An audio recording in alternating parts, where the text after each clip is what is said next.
Hello and welcome back to this course. Today in this video, we are going to discuss about the abstract classes. A class which contains the abstract keyword in its declaration is known as abstract class. Abstract class may or may not contain abstract methods. Now we will discuss about the abstract methods in our next class, in which we learn about the abstract methods in detail. Now remember these points about the abstract classes. If a class has at least one abstract method, then that class must be declared abstract. Now if we have declared our abstract method in our class, then we have to make that class abstract. If a class is declared abstract, then it cannot be instantiated. Means we cannot create object of the abstract class. To use an abstract class, you have to inherit it from another class, provide implementations to the abstract methods in it. Now if you want to use that abstract class, then you have to inherit that class with the other class so that you can use all the features of that class in your child class. If you inherit an abstract class, you have to provide implementation to all abstract methods in it. Now if you have extends the abstract class, then you must have to define all its method in your child class. So let's discuss about all these points in our NetBeans. So here in NetBeans, first of all, I am going to create the abstract class. So first of all, here I type abstract class and I type here person. Now I have created this abstract class. I am going to create one example function in this class. I type here void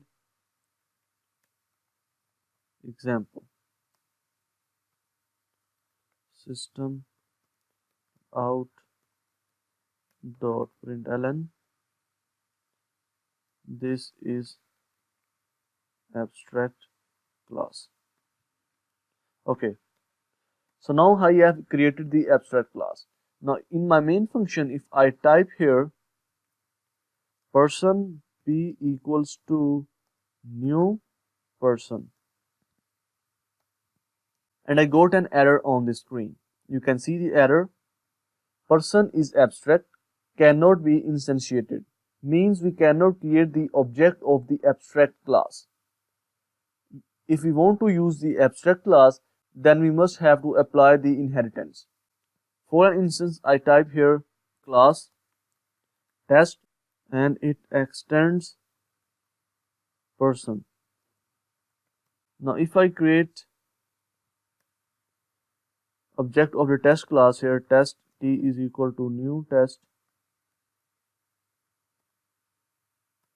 I type here t dot example, and now if I run this program, you can see this is the abstract class. I can use the methods of the abstract class by using the inheritance. I can inherit that class with another class so that I can use all its methods. So you can see how we can create the abstract class and how we can use the methods of the abstract class. Now the methods inside the abstract may or may not be abstract. Now you can see this is not the abstract method.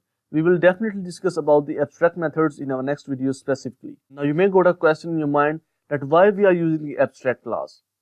I will give you answer of this question, then we will discuss about the abstract methods, and in our third video in which we will discuss about the abstraction, you will have better understanding that why we are using the abstract classes and what is the benefit of using the abstract classes. I will definitely let you know that why we create the abstract classes and how abstract classes are helpful in Java basically. And definitely when we will discuss about the abstraction, we will create a full-fledged program that implements the abstract classes, abstract methods, and the abstraction, which is the pillar of the OOP. So I hope you understand that how we can create the abstract class and how we can use the members of that class in our program. I repeat it once again.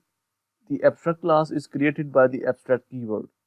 The methods inside the abstract class may or may not be abstract. Now if the methods in the abstract class are abstract, then you must have to implement that method in your child class. In this case, the method inside the abstract class is not the abstract, so that's why we are not basically overriding this method in our child class. So In our next video, we will discuss about the abstract methods, and you have better understanding that why we are using the abstract methods and the classes in our abstraction video. So I will see you in next video.